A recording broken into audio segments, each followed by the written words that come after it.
Kisah ini bermula seperti banyak cerita lainnya, di mana segalanya runtuh akibat kiamat. Namun, kali ini bukan hanya satu penyebab, melainkan serentetan krisis yang terjadi bersamaan. Pandemi, perang, kemerosotan ekonomi, dan kelangkaan pangan. Tapi tanda-tanda buruk ini belum seberapa. Bencana sesungguhnya terjadi ketika makhluk seperti karakter dalam game, yang kita kenal sebagai monster, muncul. Mereka hampir mendorong umat manusia ke ambang kepunahan. Ya, apa yang terjadi setelahnya cukup bisa ditebak. Persis seperti dalam novel-novel, manusia super dengan kekuatan khusus mulai bermunculan. 3 hari setelah kegilaan dimulai, kita menemukan seorang penyendiri, Hikikomori, yang dengan santai mengunyah keripik dan meminum soda seolah itu hanyalah hari Minggu sore yang malas. Sejujurnya, ini adalah pertanda baik, menunjukkan bahwa dunia belum benar-benar berakhir. Pria penyendiri yang sedang menikmati camilannya itu adalah bukti hidupnya. Namun, meski dia masih hidup, dia benar-benar sendirian, dan pemikiran itu membuatnya cukup sedih. Dia satu-satunya yang tersisa di apartemen seluas 100 meter persegi ini, sementara ibu, ayah, kakek, dan neneknya semua sudah tiada. Ayahnya memutuskan untuk membeli tempat ini dengan pinjaman 200 juta won dari ban. Bukan hanya itu, dia juga menggunakan seluruh aset keluarga yang nilainya juga 200 juta won. Alasan sang protagonis tetap berada di sini, meskipun tidak lahir dari keluarga kaya, adalah karena ada syarat untuk mendapatkan tunjangan pajak tertentu. Untuk menerima manfaat tersebut, seseorang harus tinggal di properti itu setidaknya selama 2 tahun. Karena keluarga sang protagonis tidak bisa membiarkannya kosong, dia akhirnya tinggal di sana untuk memenuhi persyaratan itu. Itulah mengapa dia terjebak di apartemen ini, terkunci sejak kiamat mendadak melanda. Dia menatap ponselnya, tidak ada koneksi internet yang membuatnya semakin sedih. Namun saat itu juga, raungan keras mengguncang area tersebut. Dia menengadahkan kepalanya dan melihat seekor monster meluncur di langit menuju langsung ke apartemennya. Saat semakin dekat, ia membuka mulutnya yang kotor, siap untuk melahapnya. Pria itu benar-benar bingung setengah mati saat menyadari makhluk ini akan memakannya hidup-hidup. Namun, saat dia bersiap menghadapi ajalnya, sesuatu yang aneh terjadi. Dia melihat ke depan dan menyadari sebuah notifikasi sistem berkedip di layarnya, memberitahunya bahwa subjek yang bahkan tidak diizinkan masuk sedang mencoba untuk masuk. Mengejutkannya, pemuda kita tidak terkejut melihat jendela sistem ini sama sekali, karena mekanisme pertahanan itulah satu-satunya alasan dia bertahan sejauh ini. Namun, sistem ini juga telah menjadi salah satu mimpi buruk terburuknya. Dia mencoba segalanya, memukul pintu, menendangnya sekuat tenaga, tapi pintu itu tetap tidak mau terbuka. Sudah 3 hari sejak dunia berakhir, dan kemampuan terkutuk ini adalah satu-satunya hal yang membuatnya tetap hidup. Tapi itu juga alasan dia terjebak di dalam apartemen ini. Dia duduk diam di malam hari sendirian, menatap jendela sistem yang berkedip di depannya. Dikatakan bahwa sang Shuin, penghuni, tidak bisa meninggalkan rumah. Tentu saja, ini membuatnya kesal. Dia diseret di dalam kekacauan ini, dan sekarang dia diberi gelar sialan seolah-olah itu adalah sesuatu yang sangat membanggakan. Dia merasa tidak berdaya, tidak memiliki kendali atas situasinya. Masalah terbesarnya kini mulai muncul, yaitu persediaan makanannya. Listrik telah diputus sejak kemarin, dan dia bertahan hidup dengan lauk pauk dari kulkas, tetapi itu tidak akan bertahan lebih lama lagi, dan yang tersisa hanyalah beberapa bungkus ramen. Tepat pada saat itu, jendela sistemnya berdenting dengan notifikasi yang memberitahunya bahwa dia telah memburu seekor calak dan mendapatkan sejumlah besar XP dalam prosesnya. Level kemampuannya juga meningkat karena hal itu. Pria itu benar-benar bingung mendengar ini. Dia melihat keluar dan melihat tubuh monster itu tergeletak tak bernyawa di tanah, hanya untuk menyadari bahwa sekarang monster itulah yang dimakan hidup-hidup oleh goblin-goblin sialan itu. Sulit baginya untuk menerima kenyataan bahwa dia benar-benar memburu monster itu untuk membela diri tanpa menyadari hal itu. Sementara itu, sistem memberitahukan bahwa dia mendapatkan keterampilan baru dan jarahan terdekat telah memenuhi persyaratan, dan sekarang sedang menghitung jarahannya. Tepat saat itu, dia mendengar sekumpulan raungan menjijikan. Dia melihat ke bawah dan melihat goblin-goblin itu benar-benar mengamuk setelah melahap daging monster itu. Tampaknya makanan yang mereka jadikan pesta mulai menghilang, dan goblin-goblin itu marah melihatnya lenyap dari genggaman mereka. Alasan tubuh itu menghilang terkait dengan sistem. Sistem kemudian menyatakan bahwa penghitungan jarahan selesai, dan protagonis kita telah menerima sekitar 2,2 juta won. Tepat pada saat itu, lampu di ruangan berkedip menyala, artinya listrik tiba-tiba pulih kembali. Sistem kemudian menampilkan informasi lebih lanjut, mengungkapkan keterampilan baru yang disebut deklarasi rumah saat ini di level 3. Ini adalah keterampilan pasif, dan tidak ada yang bisa memasuki rumah tanpa izin penguasa. Keterampilan pasif lain muncul, pelestarian martabat di level 1. Untuk menjaga martabatnya, setengah dari fungsi rumah akan dipulihkan. Sistem juga menunjukkan bahwa level dompetnya maksimal, dan uang yang dimilikinya sekarang berjumlah sekitar 2,2 juta won. Sang Shuin hampir tidak bisa menahan kebahagiaannya saat melihat listrik kembali menyala. Dia bergegas ke kulkas untuk memastikannya, membukanya, dan kulkas itu berfungsi. Tidak hanya itu, ada air di keran sekarang dan kompor listrik juga bekerja. Kegembiraan meluap di dalam dirinya dan dia melepaskan emosinya. Benar-benar menangis bahagia melihat semuanya kembali, seperti sedia kala sebelum dunia berakhir. Namun dengan sedikit rasa getir, dia meraih ponselnya untuk memeriksa apakah jaringan sudah kembali. Sayangnya, jaringan masih mati. Dia jelas kecewa melihat dia masih belum bisa terhubung dengan dunia luar. Namun tepat pada saat itu, matanya menangkap sebuah pendrive di lantai. Dia mengambilnya, mencolokkannya ke PC-nya, dan saat dia memutar file filenya, dia menemukan kenangan. Orang orang tuanya merekamnya. Itu adalah koleksi momen dari masa kecilnya dan perjalanan hidupnya, menunjukkan bagaimana dia tumbuh selangkah demi selangkah. Ini sangat memukul si penyendiri karena semua kenangan ini membuat hatinya mati rasa. Dia tidak menginginkan apapun selain melihat keluarganya lagi, dan dia bersumpah untuk membawa mereka ke sini apapun yang terjadi. Dia berdiri, tekadnya membaja. Namun sebelum dia terlalu larut dalam pikirannya yang mulia, sebuah jendela sistem menarik perhatiannya. Dikatakan bahwa dia sekarang dapat membeli barang-barang yang terdaftar di toko dengan harga asli. Ini adalah sesuatu yang benar-benar baru, dan sang penyendiri tertegun sejenak karena dia tidak mengharapkan ini sama sekali. Penasaran, dia menekan ikon toko. Jendela sistem muncul, menunjukkan uang yang dia miliki dan opsi untuk mendaftarkan barang. Karena sistem menampilkan berapa banyak uang yang dia miliki, tampaknya itu terhubung ke dompetnya. Bagaimanapun, dia memutuskan untuk tidak terlalu memikirkan situasinya. Jadi dia membuka jendela balkonnya. Sebelum dia bisa melangkah keluar, sistem menghentikannya dengan peringatan. Dia masih tidak bisa meninggalkan rumah. Yah, dia sudah menduga itu. Meskipun level kemampuannya sedikit meningkat, dia masih terjebak. Namun satu hal yang jelas, jika dia berburu monster, levelnya akan meningkat dan dia kemungkinan akan membuka keterampilan baru. Mungkin salah satu keterampilan itu akan memungkinkannya pergi keluar. Masalahnya adalah dia tidak tahu cara membunuh monster dalam kondisinya saat ini. Situasi seperti yang terjadi dengan Calak bukanlah sesuatu yang bisa dia harapkan terjadi lagi. Tapi itulah saat sebuah ide muncul di benaknya. Dia mungkin bisa melenyapkan beberapa goblin, jadi dia meraih botol air dari kulkas dan dengan ayunan cepat, dia melemparkannya sekuat tenaga. Botol itu terbang keluar dari apartemen. Ini membuatnya senang sejenak karena awalnya dia khawatir dia bahkan tidak bisa melempar benda keluar. Dia kemudian memutuskan untuk melangkah lebih jauh. Dia mengambil dumbbell dan menuju ke balkon. Saat dia melangkah keluar, dia melihat sesuatu yang tidak biasa. Goblin-goblin itu ada di sana, tetapi mereka tampak bergerak menjauh dari area tersebut, menyeret potongan daging dari monster yang mati. Mereka pada dasarnya mundur. Ini membuat Sang Shuin cemas melihat kesempatan terakhirnya terlepas. Tanpa berpikir, dia buru-buru mengayunkan tangannya secepat mungkin dan melemparkan dumbbell itu keluar. Namun alih-alih mengenai goblin, itu mendarat di tubuh monster yang mati, dan sebagai balasannya, itu menarik perhatian para goblin yang marah. Jantungnya berdegup kencang karena takut saat menyadari mereka telah melihatnya. Sekarang dia berkeringat dingin, benar-benar ketakutan. Dia masih memiliki satu dumbbell tersisa, tetapi dia tidak ingin menyia-nyiakannya dengan melemparkannya lagi. Masalahnya, dia tidak memiliki benda lain di rumah yang bisa membantunya membunuh monster-monster ini, dan dia jelas tidak cukup kuat untuk melempar TV atau komputer keluar jendela. Dia melihat goblin-goblin itu menjadi lebih marah, benar-benar bingung oleh bajingan yang telah melemparkan barang-barang ke arah mereka. Melihat mereka begitu geram membuat si penyendiri berkeringat ketakutan, menyadari bahwa goblin-goblin itu sekarang siap untuk mencabik-cabiknya. Mereka menyerbu ke arah gedung, tapi anehnya, situasi ini tidak seburuk itu. Faktanya, inilah tepatnya yang dia inginkan. Goblin-goblin itu semakin mendekat dan sekarang dia bisa memukul mereka tanpa meleset. Ini kesempatannya. Dia tiba-tiba teringat opsi toko yang dia dapatkan sebelumnya. Dia dengan cepat mengaktifkan panel sistemnya, membuka toko, lalu menekan opsi daftar barang. Sistem bertanya apakah dia berniat mendaftarkan dumbbell itu, dan dia setuju. Saat dia melakukannya, sistem memindai dumbbell tersebut dan dia telah membuka dumbbell di toko. Dia sekarang bisa membeli lebih banyak dengan harga sekitar 17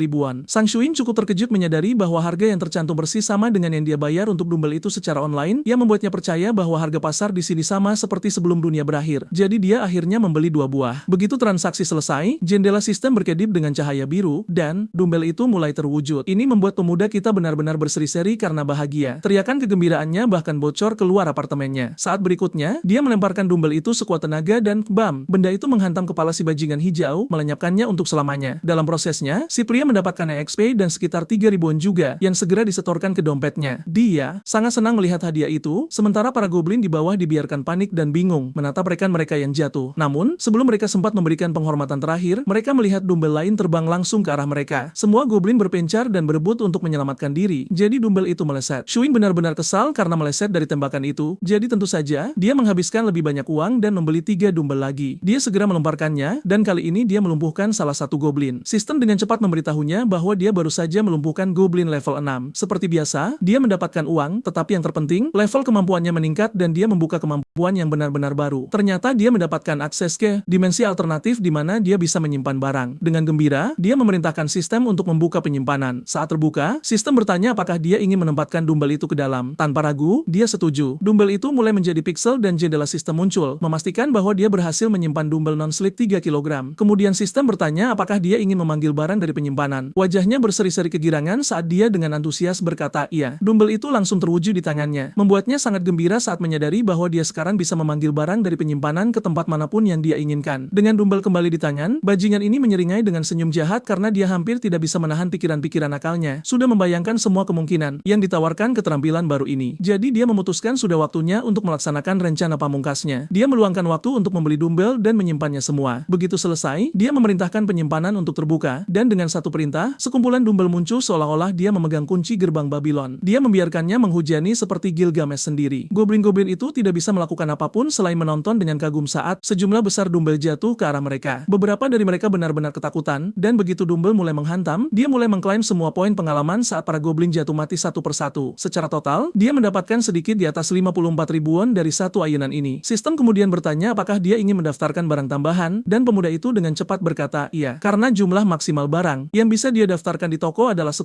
Dia mendaftarkan sekitar 10 barang termasuk bahan makanan dan apapun yang diperlukan. Dia bahkan menjual dumbbell yang dia gunakan untuk mengalahkan goblin dan mendapatkan uangnya kembali. Namun tiba-tiba, dia menyadari sesuatu yang aneh. Rupanya dia baru saja kehilangan 1 won. Dia berpikir sejenak tentang apa yang mungkin menyebabkannya, dan kemudian dia sadar, mungkin karena kulkas menyala, dan tagihan listrik, gas, serta air pasti menggerogoti uangnya. Berita ini cukup mengkhawatirkan baginya karena dia tidak memiliki cara untuk menghasilkan lebih banyak uang untuk menutupi pengeluaran rumah tangganya. Anda lihat, setelah dia memburu goblin dengan menjatuhkan dumbbell ke arah mereka, para pengecut berbau itu melarikan diri dan meninggalkan rumah lama mereka. Sejak saat itu, dia hanya berhasil membunuh 2 goblin lagi, dan dia tidak yakin apakah ada makhluk lain yang tersisa di area tersebut untuk diburu. Saat dia melihat ke bawah, yang dia lihat hanyalah kepala busuk dari monster mati. Shuin tahu jika dia tidak menemukan sesuatu untuk diburu segera, dia tamat. Jadi dia harus memikirkan sesuatu, apapun yang terjadi. Dia menatap langit dengan wajah lesu, berharap melihat monster terbang yang bisa dia buru. Dan sepertinya keberuntungan ada di pihaknya, karena dia tiba-tiba melihat monster raksasa meluncur tepat menembus langit. Si penyendiri sempat terkejut, tetapi dia tidak ingin menyia-nyiakan kesempatan yang diberikan takdir kepadanya. Dia bergegas bersiap untuk berburu. Dia mengikat sendok besar ke tangga dan memanjangkannya ke atas balkon karena dia tidak bisa melangkah keluar batas. Kemudian dia mulai mengarahkan sendok berkilau itu untuk menarik perhatian monster itu. Tidak mengherankan, monster itu akhirnya menyadari kilau yang datang dari gedung, dan begitu ia mengunci pandangannya pada si pemuda, ia menyerbu langsung ke arah Shuin untuk mencoba memakannya hidup-hidup. Shuin cukup senang melihat dia berhasil memancing monster bodoh ini, dan saat menabrak penghalang, kepalanya terpental kembali. Shuin yakin ini sudah selesai, dan level up sedang dalam perjalanan. Namun saat itu, monster itu mulai mengepakkan sayapnya dengan keras, mengirimkan embusan udara yang kuat ke arah Shuin. Tekanan udara dari sayap monster itu begitu hebat sehingga Shuin hampir tidak bisa berdiri, terus-menerus terdorong mundur. Akhirnya, monster itu menghilang dari pandangan, tetapi saat pemuda kita mengintip melalui balkon, dia terkejut melihat makhluk itu duduk tepat di luar jendelanya. Makhluk menyeramkan itu meraung ke arahnya dengan mulut terbuka lebar, lidahnya yang terpelintir menjuntai kemana-mana, air liur menetes saat ia menatap pemuda kita seperti camilan lezat. Di sisi lain, si penyendiri terlalu takut untuk bergerak. Monster itu kemudian menutup mulutnya dan membanting paruh kerasnya ke penghalang. Sistem langsung memancarkan peringatan, memperingatkan bahwa entitas tidak sah sedang mencoba untuk masuk. Tapi tidak peduli berapa banyak kekuatan yang dikeluarkan monster itu, ia tidak bisa menembusnya. Setiap hantaman tanpa sia-sia, namun kekuatan serangan yang luar biasa itu membuat si penyendiri bingung, dan dia meragukan apakah penghalang ini benar-benar bisa menahannya. Dia tidak ingin mengambil risiko, jadi dia dengan cepat membuka tokonya dan memeriksa semua barang terdaftar yang bisa dia beli. Dari apa yang dia amati sejauh ini, kalkulator jarahan hanya aktif ketika ada mayat di dekatnya, dan perburuan goblinnya tidak selalu berhasil karena alasan ini. Beberapa penyintas telah mengambil mayat rekan mereka yang jatuh, dan mayat-mayat itu tidak dihitung sebagai jarahan. Dengan kata lain, jika jarak antara tubuh dan pemain melebihi batas tertentu, kalkulator jarahan tidak akan aktif. Shuin tidak ingin itu terjadi, jadi dia ingin mencari cara untuk melumpuhkan monster itu dalam satu tembakan. Saat itulah dia melihat botol minyak canola 900 ml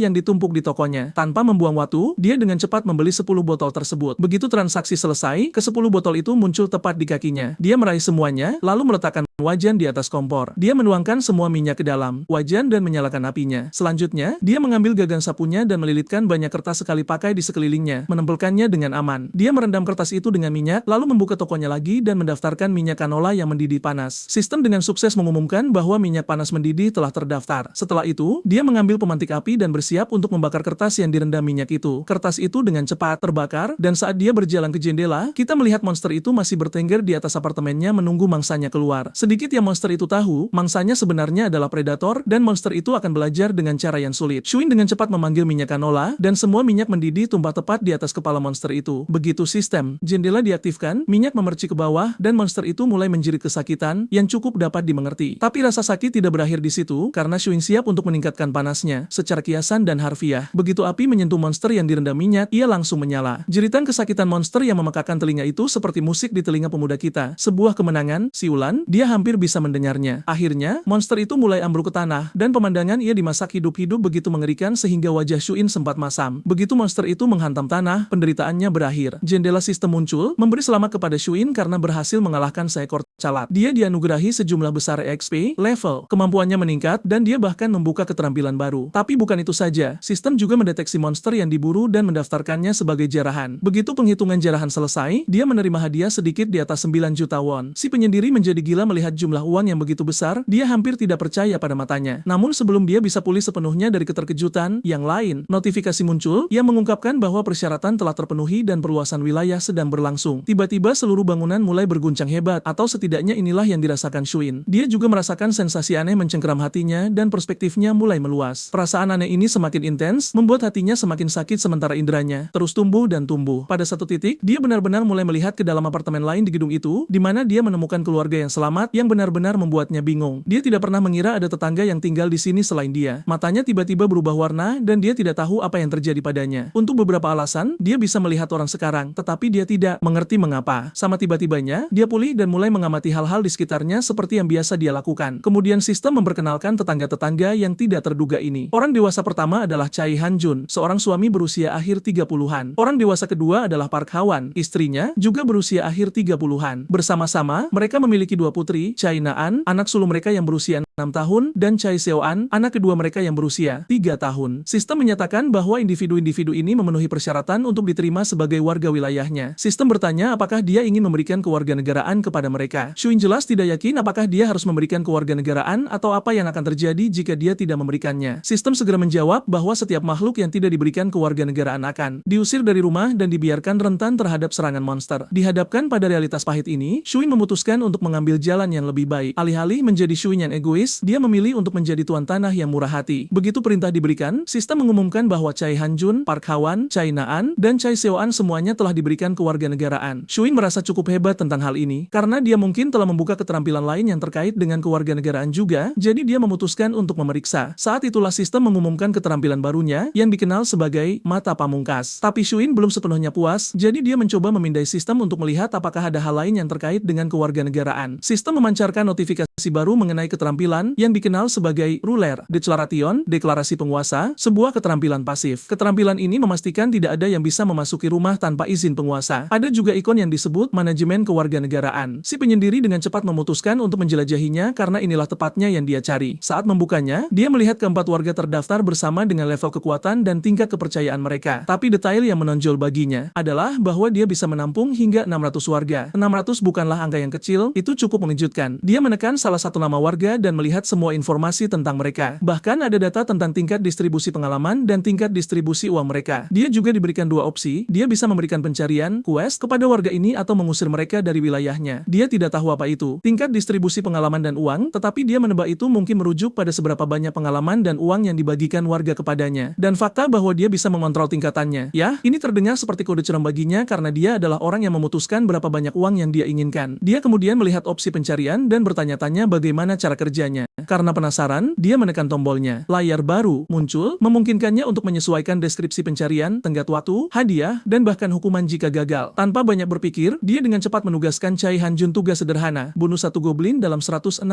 jam. Hadiahnya, sedikit pengalaman. Hukumannya, tidak ada, setidaknya untuk saat ini. Sistem memintanya untuk mengonfirmasi pencarian itu, tetapi sebelum menekan iya, Shuin mulai bertanya-tanya seberapa jauh dia bisa mendorong hukuman untuk mengujinya. Dia mengubah hukuman menjadi kematian jika gagal. Yang mengejutkannya, sistem menerima perintah itu tanpa ragu-ragu. Namun dia tidak mengonfirmasi pencarian itu, dan sistem membatalkan permintaannya secara otomatis. Tidak mungkin dia benar-benar membunuh seseorang karena gagal dalam sebuah pencarian. Dia cukup terganggu melihat ini sebenarnya. Gagasan bahwa dia memiliki kekuatan untuk membunuh warga manapun kapan saja, hanya dengan hukuman membuatnya sangat tidak nyaman. Dia mulai memikirkan apa yang harus dia lakukan sekarang, dan saat itulah dia menggunakan salah satu keterampilan yang baru diperolehnya, Mata Pamungkas. Perspektifnya mulai meluas, dan dia benar-benar bisa melihat segalanya sekali lagi. Dia melihat keluarga di bawah sana. Keluarga itu tanpa bermasalah dan sang istri bertanya kepada suaminya apa yang harus mereka lakukan sekarang. Sang suami, Han-jun, tidak tahu apa yang harus mereka lakukan. Hal terkecil yang bisa dia lakukan adalah pergi keluar dan mengambil air. Jadi dia menyuruhnya untuk tinggal di sini bersama anak-anak dan menunggunya. Tapi istrinya yang penyayang, Ha-wan, tidak setuju dengan ide itu karena area di luar penuh dengan monster. Han-jun tahu ini juga, tapi dia tidak benar-benar punya pilihan lain. Istrinya kemudian menunjukkan bahwa dia mungkin bahkan tidak akan menemukan air, namun dia mengingatkan bahwa ada minimarket di dekat sini. Karena ukurannya cukup besar, keluar, seharusnya ada sesuatu di sana. Anak-anak yang haus mulai memohon kepada ayah mereka untuk mendapatkan air, yang hanya membuat Han Jun merasa semakin tertekan untuk keluar. Akhirnya, dia memutuskan tidak punya pilihan selain memberanikan diri keluar untuk mendapatkan apa yang paling dibutuhkan keluarganya. Dia meminta istrinya untuk mempercayainya, berjanji bahwa dia akan segera kembali. Karena Huan tidak punya pilihan yang lebih baik, dia menundukkan kepalanya dan membiarkannya pergi, meskipun jelas dia sangat ketakutan. Pada saat yang tepat itu, si pria mematikan skillnya dan tiba-tiba kita kembali ke apartemennya. Shuin tidak menyadari sampai sekarang betapa buruknya keadaan di luar sana. Dia membuka antarmuka tokonya untuk melihat apakah dia bisa meningkatkan penyimpanan toko. Saat dia mengaktifkan skill jendelanya, dia menyadari bahwa ketiga skill yang berhubungan dengan penyimpanan masih di level 1. Kabar baiknya, mereka bisa ditingkatkan hanya dengan 1 poin, dan dia saat ini memiliki 3. Kesadaran ini membuatnya sangat bahagia. Sistem muncul dan bertanya apakah dia ingin meningkatkan level skill toko utama Shuin tanpa sedetik pun keraguan, si pria memilih ya. Jendela sistem menyala dengan cahaya biru yang bersinar, dan setelah peningkatan selesai, sistem mengumumkan bahwa toko sekarang berada di level 2. Jumlah barang yang bisa dia cantumkan telah ditingkatkan menjadi 20. Sebagai bonus, diskon 10% juga telah diterapkan pada harga semua barang. Setelah peningkatan, dia menyadari bahwa dia masih memiliki 2 poin tersisa. Setelah memikirkannya, dia memutuskan untuk menginvestasikannya ke dalam toko dan skill pelestarian martabat karena ada kemungkinan dia mungkin akan bertemu lebih banyak warga mulai sekarang. Akhirnya, dia menaikkan level tokonya lagi. Begitu mencapai level 3, jumlah barang yang bisa dia cantumkan melonjak menjadi 40, dan dia membuka fitur baru, kemampuan untuk memulihkan barang. Ini pada dasarnya adalah fungsi yang bisa mengubah barang lama yang usang menjadi baru kembali. Kedengarannya tidak buruk, dan sejujurnya, si pria sangat senang. Dia mendorong level penyimpanan ketiga tanpa membuang waktu. Dia membuka toko dan membeli air samasu serta jeruk ju. Dia kemudian memutuskan untuk meningkatkan skill lainnya juga. Sistem memintanya untuk meningkatkan level skill pelestarian martabat Shuin. Tentu saja, dia mengatakannya tanpa keraguan. Si pria memiliki rencana yang jelas. Jika dia menyediakan kebutuhan pokok seperti listrik dan air kepada tetangganya, dia bisa meminta berbagai hal sebagai imbalan. Dengan skill pelestarian martabat sekarang di level 2, dia membuka fitur baru, kemampuan untuk mendaftarkan pengikut, vasal, meskipun Shuin tidak tahu apa artinya itu. Sementara itu, Han Jun bersiap meninggalkan rumahnya untuk memenuhi kebutuhan keluarganya. Huan hampir tidak sanggup melihat suaminya meninggalkan mereka seperti ini, tetapi pria itu meyakinkan putri-putri kecil mereka bahwa dia akan segera kembali. Dia mendorong mereka untuk berani dan menjaga rumah saat dia pergi. Namun, anak-anak gadis itu tampak sangat ketakutan. Mereka tidak ingin ayah mereka pergi. Suara kecil mereka gemetar saat memohon padanya untuk tetap tinggal. Han Jun kemudian memberi mereka masing-masing usapan lembut di kepala dan berjanji akan membawa makanan dan air untuk semua orang. Dia menyuruh mereka mendengarkan ibu mereka selama dia pergi. Namun kemudian, salah satu dari gadis itu mencapai batas kesabarannya. Air mata mulai mengalir di wajahnya saat dia teringat tentang monster di luar. Adegan beralih ke masa lalu, saat dimana kedua gadis itu dengan gembira bermain bersama di taman seolah-olah dunia tidak sedang diambang kehancuran. Namun kemudian, segalanya berubah. Kekacauan meletus saat goblin tiba-tiba membanjiri jalanan. Gadis-gadis itu membeku, kegembiraan di wajah mereka digantikan oleh ketakutan luar biasa. Mereka berlari dari taman bermain secepat kaki kecil mereka bisa melangkah. Sang kakak secara naluriah meraih tangan adiknya, menariknya saat mereka berlari untuk menyelamatkan hidup mereka. Namun, saat itu juga, ayah mereka meraih si kakak sementara sang ibu meraih si adik, dan seluruh keluarga berlari menyelamatkan nyawa mereka. Saat sang ayah mengenang teror dari masa lalu, dia ragu sebelum melangkah keluar. Dia tidak ingin meninggalkan anak-anaknya, terutama karena ini bisa menjadi saat terakhir dia melihat mereka jika dia melangkah keluar. Tapi dia tidak punya pilihan. Seorang pria harus melakukan apa yang harus dilakukan. Tepat saat itu, gagang pintu mulai bergetar, mengejutkan semua orang. Han Jun dengan hati-hati berjalan menuju gerbang sambil memegang tongkat golf di tangannya. Gemetar di pintu tiba-tiba berhenti, tetapi keheningan dipecahkan ketika suara dari sisi lain memintanya membuka pintu. Suara manusia lain dari balik gerbang membuat Han Jun semakin ketakutan. Dia berjuang untuk percaya bahwa ada orang di balik pintu itu, tetapi itu juga bisa jadi monster, jadi dia tidak ingin mengambil risiko. Si pria di sisi lain pintu terus memanggil, sementara pria di dalam bersiap. Tapi kemudian suara itu berhenti lagi, dan keheningan membuatnya percaya bahwa siapapun yang ada di sana telah pergi. Tiba-tiba, gerbang depan terbuka, dan cahaya menyilaukan. Yang masuk memaksanya untuk segera menarik keluarganya mendekat, secara naluriah melindungi mereka. Tapi tentu saja, tidak ada yang perlu dikhawatirkan. Itu hanya si pria yang berdiri di sana dengan kantong plastik penuh perbekalan. Han Jun mempertanyakan identitasnya, dan Shuin memperkenalkan dirinya sebagai Qin Jun dari sebelah. Dia menjelaskan bahwa dia memiliki air dan jeruk, dan setelah mereka makan dan minum, dia ingin duduk dan mengobrol sebentar. Kita akhirnya tahu nama protagonis kita, jadi mulai saat ini kita akan menggunakan nama aslinya alih-alih gelas Shuin yang dia dapatkan. Han Jun terkejut sejenak. Sekarang dia memikirkannya, keluarganya sangat membutuhkan air dan makanan, jadi dia tidak melihat alasan untuk menolak bantuan itu. Dia punya perasaan mengganggu bahwa anak laki-laki ini mungkin sebenarnya bisa membantu mereka dalam perjuangan mereka, jadi Han Jun dengan hangat menyambut Jun masuk. Sementara itu, anak-anak gadis kecil itu benar-benar ketakutan. Mereka tidak tahu siapa orang asing ini, dan ketidaknyamanan mereka tertulis jelas di wajah mereka. Keraguan mereka begitu jelas sehingga bahkan Jae-hoon bisa merasakan ketegangan itu, yang membuatnya bertanya-tanya apakah kedatangannya yang tiba-tiba memberi mereka kejutan yang terlalu terlalu besar. Saat dia duduk, dia melihat sekeliling dan menyadari betapa gelapnya tempat itu. Jelas bahwa keluarga ini sengaja menutupi seluruh apartemen dengan tirai, yang menurutnya adalah langkah yang cukup cerdas. Itu pasti mengurangi kemungkinan terlihat atau diserang oleh monster. Hal pertama yang ada di pikiran Jun adalah membawa cahaya ke dalam ruangan. Dia memfokuskan pikirannya pada tugas tunggal ini, dan tiba-tiba ruangan menjadi terang. Han Jun terkejut melihat lampu menyala kembali sementara Jae-hoon mengeluarkan sebotol air dan menyuruhnya memberikannya kepada anak-anaknya karena tidak ada waktu untuk terkejut. Pria itu mengambil botol air dan menyerahkannya kepada anak-anaknya. Kedua gadis yang haus itu mulai meminum air dengan lahap dan setiap tegukan terasa lebih memuaskan dari yang sebelumnya. Seo-an, gadis yang lebih muda, bahkan tersedak sedikit karena minum terlalu cepat. Begitu mereka selesai minum, Jun memutuskan untuk memberi mereka sesuatu yang lain. Dia mengeluarkan jeruk dan memberikannya kepada Seo-an. Mata gadis itu berbinar saat dia meneteskan air liur melihat buah manis yang berair itu. Namun sebelum dia bisa memakannya, ibunya memutuskan untuk mengupasnya untuknya. Setelah melepas kulitnya, dia menyuapkan jeruk itu ke putrinya. Rasa manis yang berair meledak di mulut Seo-an, membuat sarafnya bekerja ekstra. Pipi-pipinya terasa kesemutan dengan sensasi itu, dan dia hampir tidak bisa menahan kegembiraannya. Ibunya bertanya apakah itu enak, dan Seo-an mengangguk, hampir tidak bisa menahan kegembiraannya saat dia menjawab dengan kata, ya, sederhana. Kakak perempuannya, Neon, dengan penuh semangat mulai meminta jeruk juga. Begitu dia menggigitnya, reaksinya mencerminkan reaksi adiknya, yaitu kegembiraan murni saat rasa manis mengambil alih indranya. Sementara itu, Jun dibombardir dengan notifikasi dari sistem. Tampaknya tingkat kepercayaan seluruh keluarga terhadapnya telah meningkat. Kepercayaan Seo-an bahkan telah mencapai 50, membuka statistik loyalitasnya yang sekarang telah melampaui 30.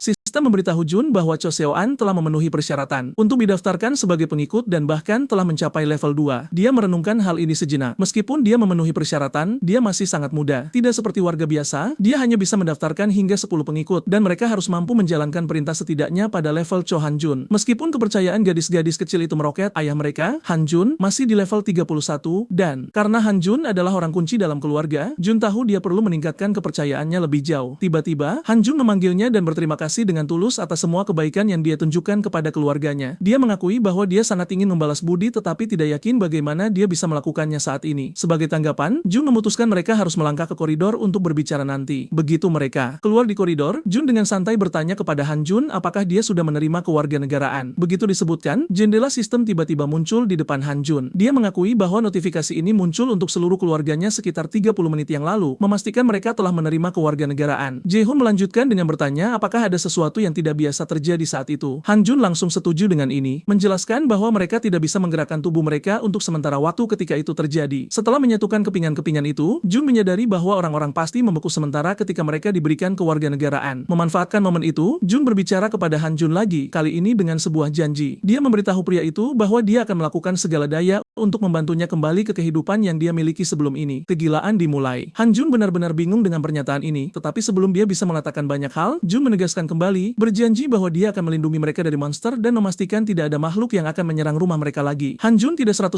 yakin apakah ini mungkin, jadi Jae-hoon dengan percaya diri meyakinkannya bahwa ya, itu mungkin. Namun, Han Jun tahu itu tidak gratis. Dia langsung bertanya, apa yang harus dia lakukan untuk menerima perlindungan tersebut. Jun juga tidak bertele-tele. Dia menjelaskan dengan jelas bahwa ada risiko yang terlibat dan Han Jun mungkin kehilangan nyawanya dalam proses tersebut. Dia kemudian bertanya apakah dia masih siap untuk melanjutkannya. Han Jun ragu sebelum menjawab. Lagi pula, siapa yang tidak menghargai hidup mereka sendiri, tetapi karena dia memiliki keluarga untuk dilindungi, dia menguatkan tekadnya dan dengan percaya diri menyatakan bahwa dia siap melakukan apapun. Dia kemudian mengatakan bahwa bahkan sebelum Jun muncul, dia sudah mempertaruhkan nyawanya untuk keluar mencari makanan dan air demi melindungi keluarganya. Jun tersenyum, senang mendengar ini karena dia akhirnya mendapatkan bantuan yang dia butuhkan. Kemudian Jun ingat Han Jun memegang tongkat golf itu sebelumnya dan bertanya berapa harganya. Han Jun tidak yakin mengapa anak itu bertanya, tetapi dia tetap menjawab, mengatakan harganya sekitar 500 ribuan kurang lebih. Kita semua tahu mengapa Jae-hoon bertanya tentang tongkat golf itu, dan dia kecewa setelah mendengar harganya. Dia tidak yakin apakah dia harus mencantumkannya di tokonya sekarang karena dia tidak mampu menghabiskan uangnya sedini ini. Han Jun menyadari reaksinya dan bertanya mengapa dia tiba-tiba mengungkitnya. Jae-hoon dengan cepat menepis pertanyaan itu, dan setelah mengalihkan topik, dia bertanya kepada pria itu apakah dia ingat hari ketika monster muncul. Tentu saja, bagaimana mungkin Han Jun melupakan hari itu? Itu adalah akhir pekan, dan itu masih membuatnya trauma setiap kali dia memikirkannya. Jae-hoon mengakui ini dan menunjukkan bahwa mereka yang tinggal di rumah pada hari itu selamat. Dia merenungkan bagaimana satu goblin tidak memiliki banyak kekuatan dan level mereka lebih rendah daripada pria dewasa. Ancaman nyata dari goblin berasal dari fakta bahwa mereka selalu bergerak dalam kelompok. Tetapi jika dipikirkan, manusia pun sama, mereka memiliki kekuatan untuk membentuk kelompok. Itulah mengapa dia ingin fokus menumbuhkan pasukannya sendiri. Dia berbicara kepada Han Jun lagi, memberitahu dia bahwa mulai sekarang mereka berdua akan mencari penyintas lain. Dengan usulan Jun yang menarik tentang perbekalan sebagai imbalan untuk mencari penyintas lain, kepercayaan Cho Han Jun meningkat. Anak laki-laki kita hanya bersantai di sofanya, dan dia secara pasif menjadi lebih percaya sekarang. Anak-anak memiliki tingkat kepercayaan yang cukup tinggi untuk menjadi pengikut, tetapi orang tua mereka jauh lebih waspada terhadap tetangganya. Jun berharap dia akhirnya bisa melihat keluarganya lagi jika dia terus membawa lebih banyak orang ke dalam rumahnya. Pemikirannya yang suram terganggu oleh jeritan keras di lantai bawah. Dia buru-buru membuka balkonnya untuk memeriksa apa yang terjadi. Di depan gedung adalah apa yang paling dia butuhkan, orang lain. Sekelompok pria dan wanita muda sedang berhadapan dengan gerombolan goblin. Sebanyak dia ingin, akan sulit bagi Jun untuk membantu mereka dalam pertempuran. Goblin-goblin itu menggeram, dan pria muda di barisan depan mengambil posisi pitching yang sempurna. Begitu lemparan bola cepat yang hebat itu meninggalkan tangannya, seekor goblin jatuh, tengkoraknya retak. Dengan satu monster tumbang, peluang menang kelompok itu meningkat. Jun terkejut sedikitnya. Kemudian muncul salah satu gadis dengan busurnya, meluncurkan dua anak panah sekaligus. Satu tembakan memberi kelompok itu dua pembunuhan lagi. Goblin yang tersisa terkejut karena sekutunya jatuh begitu cepat. Kemudian si pemukul melompat ke udara untuk menghantam kepala musuh terakhir dengan kekuatan dan momentum luar biasa. Si pemukul melenyapkan goblin itu dalam satu serangan. Goblin-goblin lain yang berada di luar jangkauan melihat sekutu mereka dibantai dan segera lari demi nyawa mereka. Tampaknya kelompok ini sangat kompeten dalam hal berburu monster. Masih waspada, salah satu gadis mendengar suara gedebuk keras yang datang dari belakang. Dia menarik tali busurnya, mengharapkan serangan kejutan dari goblin yang menyebalkan, tetapi itu hanya sebungkus ramen yang dijatuhkan dari atas. Ini adalah cara Jun untuk menarik perhatian kelompok itu. Dia melambai pada mereka untuk datang. Putus asa untuk membawa kelompok itu ke dalam gedung, dia tampak seperti orang konyol yang mengayunkan lengannya, tetapi dia tidak bisa memikirkan hal lain yang akan menarik perhatian mereka. Tiba-tiba bel pintunya berbunyi. Han Jun pasti telah kembali setelah menerima pencarian di luar pintu. Tuan Cho berdiri dengan gugup sambil memegang kotak berat. Jun menyambutnya masuk, tetapi begitu Han Jun mencoba berjalan masuk, dia dihalangi oleh dinding tak terlihat. Sistem Jun menganggapnya tidak memenuhi syarat untuk masuk ke rumah tersebut. Dia memperkirakan bahwa penghalang itu pasti juga berlaku untuk warga. Bisa jadi hanya pengikut terdaftar yang boleh memasuki domainnya dengan bebas. Karena itu, Han Jun hanya menyerahkan kotak itu kepada dermawannya. Di dalamnya ada semua barang yang bisa digunakan sebagai senjata di rumah mereka. Saat membukanya, Jae-hoon mendapatkan hasil yang cukup layak. Ada pisau dan kotak peralatan lengkap untuk mungkin dicantumkan di toko. Jae-hoon dengan santai membuka tokonya dan membeli 5 botol air dan 5 bungkus ramen. Melihatnya memunculkan perbekalan berharga entah dari mana hampir membuat Han Jun jatuh karena terkejut. Jun menaruh perbekalan itu ke dalam kotak dan menugaskan warganya untuk pergi ke lantai pertama dan meninggalkannya di pintu masuk. Han Jun merasa sedikit khawatir untuk turun ke lantai bawah karena mengetahui bahaya ada di luar, tetapi pria muda itu meyakinkannya bahwa itu tidak apa-apa. Setelah mengamati perilaku musuh, Jun mengetahui bahwa goblin hanya aktif di siang hari bolong. Tujuan perbekalan itu jelas, dia ingin menggunakannya untuk membawa orang-orang di luar itu ke domainnya. Di masa-masa sulit ini, orang yang memiliki makanan dan air memegang kekuasaan. Kelompok itu pasti akan mencarinya begitu mereka menyadari dia memiliki perbekalan. Jun tidak memberi Tuan Cho instruksi selain meninggalkan kotak di lantai bawah. Jika dia tidak harus menghadapi dan melawan monster, tugas itu seharusnya mudah. Melihat betapa reseptifnya Tuan Cho terhadap permintaannya, Jae-hoon merasa terdorong untuk melakukan sesuatu yang baik untuknya. Dia membuka menu pencarian dan secara resmi mendaftarkan pengiriman air dan ramen sebagai pencarian, menambahkan sedikit XP sebagai hadiah. Setelah selesai, Tuan Cho terkejut dengan prompt pencarian yang muncul di depannya. Dia bertanya apakah mekanismenya mirip dengan video game, dan Jun membenarkan. Mengingat Tuan Cho baru berada di level 9, naik level untuk mendapatkan hadiah yang bagus adalah suatu keharusan. Ayah yang dapat diandalkan itu menarik napas dalam-dalam dan memberanikan diri ke lantai bawah. Dengan listrik yang masih mati di sebagian besar bagian gedung, dia harus menggunakan tangga. Dia bahkan membawa tongkat golfnya untuk perlindungan dari lantai 20. Kakak harus berjalan sampai ke lantai dasar. Hanya turun tangga itu melelahkan bagi tubuh ayahnya, tetapi setidaknya yang harus dia lakukan adalah meletakkan perbekalan. Segera setelah dia keluar, dia melihat siluet kelompok yang berkumpul dan langsung mengasumsikan skenario terburuk. Dengan paranoia dan kecemasannya, dia segera berasumsi bahwa dia sedang menatap segerombolan goblin yang keji dan menjijikan. Insting pertamanya adalah pergi secepat mungkin, tetapi dalam keterburu-buruannya, Tuan Cho memutar pergelangan kakinya dan jatuh ke tanah. Botol air dan bungkus ramen terbang keluar dari kotak saat dia tersungkur ke trotoar. Rasa sakit karena jatuh itu nyata, tetapi ketakutannya karena diperhatikan oleh kelompok itu lebih menyiksa. Dia memohon agar kakinya merespons dan bergerak, takut kelompok itu mungkin sudah melihatnya. Dia merasakan kehadiran mereka semakin dekat dan secara menyedihkan mengangkat tangannya untuk melindungi kepalanya dari serangan ketika dia mendengar siluet yang mendekat berbicara dengan bahasa manusia. Dia merasakan campuran kelegaan dan rasa malu. Mereka bukan goblin, mereka hanya sekumpulan anak muda. Di lantai atas, Jun menerima notifikasi bahwa subjek yang tidak sah mencoba memasuki domainnya. Untuk memeriksa apa yang terjadi, dia membuka mata utamanya dan memperluas penglihatan maha tahu di sekitar wilayahnya. Tanpa diduga, tampaknya Tuan Cho telah memimpin kelompok itu ke dalam gedung. Kelompok itu secara alami waspada terhadap tempat yang tidak dikenal itu. Semua yang mereka tahu pasti adalah seseorang melemparkan sebungkus ramen dari lantai yang lebih tinggi. Itu pasti berarti ada makanan di gedung ini yang bisa memperbaiki masalah perbekalan mereka yang menipis. Sistem Jae-hoon menganggap kelompok itu memenuhi syarat untuk kewarganegaraan dan memintanya untuk mengusulkan ide mengundang mereka menjadi warga negara resmi. Dalam proses memperluas wilayahnya, dia dapat secara paksa memberikan kewarganegaraan kepada keluarga Cho karena mereka sudah berada di dalam area pengaruhnya yang diperluas, tetapi tampaknya orang luar diberi pilihan. Jika demikian, kelompok itu mungkin hanya menolak undangannya. Tepat saat dia stres memikirkan rencana darurat, bel pintu berbunyi. Dia melihat monitor digital dan melihat Tuan Cho berdiri di luar sekali lagi. Akhirnya memikirkan rencana yang layak, Jae-hoon memilih untuk mengedit pencarian kakak. Dia memberi Han Jun tugas baru untuk mentraktir keenam tamu itu makan hangat. Perubahan pada pencarian dengan cepat muncul di wajah Han Jun. Jae-hoon mendesaknya untuk menyelesaikan pencarian karena dia punya sesuatu dalam pikiran. Karena pencarian itu tampak cukup tidak berbahaya, Tuan Cho menerima dan berjalan ke arah kelompok itu. Tidak butuh waktu lama baginya untuk meyakinkan mereka masuk dan mengikuti rencana tersebut. Dengan janji makanan yang layak, mereka bisa menawarkan kewarganegaraan kepada keenam orang ini. Jun juga memberi mereka semua akses ke lantainya. Begitu saja, jumlah warganya meningkat menjadi 10. Dengan peningkatan populasi datang dorongan uang dan XP sebesar 10%. Dia tidak menyangka akan mendapatkan buff yang begitu bagus dengan mudah. Dorongan itu pasti akan berguna dalam berburuan monster. Kami mengambilnya. Melihat tim manajemen warga, dia melihat nama, level, dan poin kepercayaan mereka. Sebagai pemimpin adalah Ha Dong-gon di level 23 dengan 19